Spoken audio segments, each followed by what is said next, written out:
సమాజాన్ని కులాల వారీగా విడదీసి ముందుకు తీసుకెళ్ళడం సాధ్యం కాదు. కులాల్ని కలుపుకుంటూ పరస్పర గౌరవాన్ని పెంచుకుంటూ ముందుకు వెళ్తేనే సమాజం అభివృద్ధి చెందుతుంది. అదే జనసేన విధానం. అదే నేను చూపించాను, మీకు నిలబడి చూపించాను. అలాగే మతాల ప్రస్తావనని రాజకీయం అంటారు. రేపు మీరు కమిటీస్లోకి వెళ్తారు, బాధ్యతలు తీసుకుంటారు, ప్రజల్లోకి వెళ్తారు. ఆ సమయంలో సమాజంలో ఉన్న సమస్యలను పూర్తిగా అర్థం చేసుకుని ఆ భావజాలాన్ని ముందుకు తీసుకెళ్లాల్సిన బాధ్యత మీకు అర్థం కాకపోతే ఇబ్బంది అవుతుంది. మనం స్పష్టంగా చెప్పాల్సింది ఒకటే, ఎవరు దైవాన్ని వాళ్ళు ఆరాధించండి, మీ దేవుని మీరు ఆరాధించండి. మీరు ఇస్లాం అయితే ఇస్లాంని ఆరాధించండి, మీ ఎవరి ధర్మాన్ని వారు పాటించండి. కానీ మిగతా మతాలకు గౌరవం ఇవ్వండి. ఇఫ్ యు ఆర్ హిందూ, మీరు బాగా మీరు ఆరాధించుకోండి. ఇస్లాం గౌరవం ఇవ్వండి, క్రిస్టియానిటీ గౌరవం ఇవ్వండి, జైనిజం గౌరవం, ఏ దానికైనా గౌరవం ఇవ్వండి. కానీ మత ఘర్షణ అలా గౌరవించుకుంటే మత ఘర్షణకు అవకాశం ఉండదు. అది నిజమైన సెక్యులర్ భావన. అది మతాల ప్రస్తావన లేని సమాజానికి అది పునాది అవుతుంది. అంతేగాని నాకు చిరాకైంది ఏంటంటే అపీస్మెంట్ పాలిటిక్స్. నేను ఒక క్యాప్ పెట్టుకొని నేను ఇలా మాట్లాడితే నాకు ముస్లిం సోదరులు ఓటేస్తాను, నేను నమ్మను. నేను ఎందుకంటే అసలు అది తీశారు. అంటే ఈరోజు మనకి షాన్వాజ్ అనే ఒక ఆడబిడ్డ మన ఎక్కడ రాయలసీమ నుంచి ఎక్కడ కర్నూలు నుంచో ఉమానంలో చిక్కుకుపోతే ఆవిడ హిందూ కాదే. ఆవిడ హింసించింది కూడా అక్కడ లోకల్లో ఉండే ముస్లిం బిజినెస్ మ్యాన్. మన అలాంటి లేదు మన సమాజంలో, మనం అలా చూపించాం. అందుకని ఈ అపీజ్మెంట్ పాలిటిక్స్ అనేది జనసేన తీసుకోదు. ఒక తప్పుని తప్పుగానే చెప్తుంది. ఒక హిందూ చేయండి, ముస్లిం చేయండి, క్రిస్టియన్ చేయండి, మీరు ఒక తప్పుని మీరు ఖచ్చితంగా ఈ తప్పుని చెప్పకపోతే తప్పు చేసిన వాళ్ళు అవుతారు. అందుకని appeasement politics is a big no for Janasena. నువ్వు నీ పరిమితుల్లో ఉండు, నేను నా పరిమితుల్లో ఉంటా. నాకు ఇష్టమైతే నేను ఈ మతాన్ని అర్థం చేసుకుంటా, స్వీకరిస్తా. కానీ బలవంతంగా మార్చే హక్కు ఎవరికి లేదు. డబ్బులు ఇచ్చి మోసం చేసి బలహీనతలను ఉపయోగించుకొని మత మార్పిడులు సరైనది కాదు. ప్రతి వ్యక్తికి తన ధర్మం గొప్పదే, దాన్ని నేను ఎక్కడా కాదనడం లేదు. ఈ దేశం అన్ని మతాలని గౌరవించే సంస్కృతితో ఎదిగింది. పర్షియన్లు ఈ దేశంకి వచ్చినప్పుడు మీరు ఎలా ఉంటారు, మీరు బయట వాళ్ళు అంటే మేము పాలలో పంచదార కలిసిపోతాం. ఎలా ఉంటారంటే ఆయన పాలు తెమ్మని చెప్పి చిన్న పంచదార వేసి ఇలా కలిసిపోతాం, మరింత రుచి ఎక్కువ బాగుంటుంది మాతో ఉంటుంటే. మేము ఎక్కువ కలిసిపోయే వ్యక్తులను తప్ప మేము విడిగా ఉండే వ్యక్తులం కాదని చెప్పారు. ఈ దేశాన్ని మరింత మధురంగా చేస్తామని చెప్పారు. అందుకే ఈ దేశం వారిని ఆదరించింది. శ్రీకృష్ణదేవరాయల కాలంలో అరబ్ వ్యాపారులు గుర్రాలు అమ్మడానికి వచ్చి మాకు ప్రార్థనా స్థలం లేదు అని అడిగితే ఆయన మస్జిదులు నిర్మించి ప్రార్థనలు చేసుకునే అవకాశం కల్పించారు. ఎందుకంటే ఈ దేశ సంస్కృతికి ఇన్సెక్యూరిటీ, అభద్రతా భావం లేదు. ఈ దేశం ఎప్పుడు ఇతర మతాలకి భయపడదు. మీ ధర్మాన్ని మీరు పాటించండి అని స్థానం ఇచ్చే మహోన్నత సనాతన ధర్మం ఇది. కానీ ఆ సహనాన్ని బలహీనతగా భావించి ఆ సంస్కృతిని మేము చంపేస్తాం, ఆ సనాతన ధర్మాన్ని నలిపేస్తాం, నశింపజేస్తాం అంటే అది మీరు ఈ నేల స్వభావాన్ని అర్థం చేసుకోకపోవడమే. ఎన్నికల సమయంలో కొంతమంది బొట్లు పెట్టుకుని ఆలయాలు తిరుగుతారు. సనాతన ధర్మంపై దాడులు జరిగినప్పుడు మటుకు మేము సనాతన ధర్మాన్ని నిర్మూలిస్తామని బహిరంగ మాట్లాడతారు.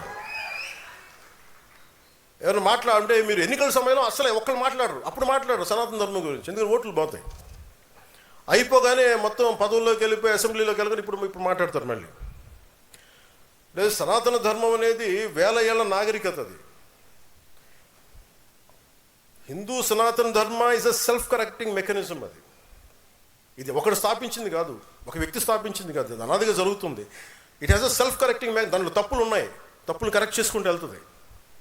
అంతేగాని కూర్చోబెట్టి గిరిగీసుకుని ఇంతే అని చెప్పి ఒక ఫిక్స్డ్ రూల్ లేదు. అందువల్ల సనాతన ధర్మాన్ని మీరు నశింప చేయలేరు. అంటే ఇది ఈ సందర్భాన్ని పెట్టుకొని అంటే మీకు ఎందుకు చెప్తున్నానంటే, ఇది మీరు అందరూ అనుకుంటారు కదా నేను ఎందుకు ఇంత బలంగా మాట్లాడతానని. అంటే ఈ సందర్భాన్ని నేను దీన్ని అర్థం చేసుకొని మీకు తెలియజేస్తాను. చాలామందికి మహానుభావులకి, సనాతన ధర్మం తిట్టే మహానుభావులందరికీ అంటే మీకు భారతీయుడు చెప్తే నచ్చదు కదా. ఎక్కడో జర్మనీలో ఉండే ఒక ప్రొఫెసర్లో లేదంటే కూర్చోబెట్టి అక్కడ కూర్చొని ఒక షోపెన్హావర్ లాంటి ఒక జర్మన్ ఫిలాసఫర్ చెప్తే మీకు అర్థం అవుతుంది. కనీసం సనాతన ధర్మం గురించి ఆయన ఏం చెప్పారు మీకు తెలియజేస్తాను. అంటే ఆయన అన్న మాట చెప్పండి, the fruit of the highest Vedas, the fruit of the highest human knowledge and wisdom, the kernel of which has finally come to us in the Upanishads and as the greatest gift to the 19th century. అలాగే ఇది నేను తర్వాత tweet చేస్తాను, లేదంటే మన శతజ్ఞులు పెడతాను. కానీ but ఇక్కడ నేను చెప్పదలుచుకుంది ఏంటంటే, విదేశాల నుంచి, ఐరోపా ఖండం నుంచి ఇక్కడికి వచ్చి ఇక్కడ సమాజాన్ని మార్చాలనుకునే వాళ్ళకి ఏం జరుగుతుందని చెప్పడానికి ఆయన చెప్పింది ఏంటంటే, our religions will never at any time take root. The ancient wisdom of the human race will not be supplanted by the events happened elsewhere. On the contrary, Indian wisdom flows back to Europe and will produce a fundamental change in our knowledge and thought. అంటే మీరు భారతదేశాన్ని మార్చేద్దామని చెప్పి మన భావజాలంతో పెడితే అది మనల్ని ఎలాంటిదంటే, ఒక హిమాలయ శిఖరాన్ని చిన్నపాటి తుపాకీతో కొట్టినాడు. దానికి ఏమవుతుంది? దాని గ్రాండియర్ ముందు, దాని మ్యాగ్నానిటీ ముందు. అది ఏమి అవ్వకపోగా, అది మనల్ని మార్చకపోగా, అది మన భావాల్ని మార్చేస్తుంది. ఇది షోపెన్హావర్ చెప్పింది. ఇది సనాతన ధర్మాన్ని విమర్శించే వాళ్ళందరికీ మీరు ఒకసారి పుస్తకాలు చదివితే, ఇలాంటి పుస్తకాలు చదివితే ఇలాంటి పిచ్చి మాటలు మీరు మాట్లాడరు.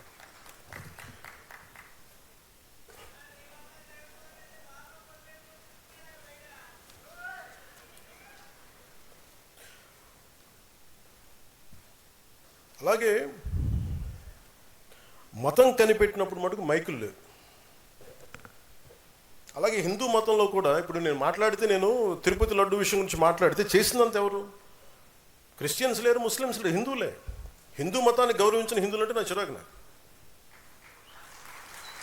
దాంట్లో ముస్లిమ్స్ ఎక్కడున్నారు, క్రిస్టియన్స్ ఎక్కడున్నారు?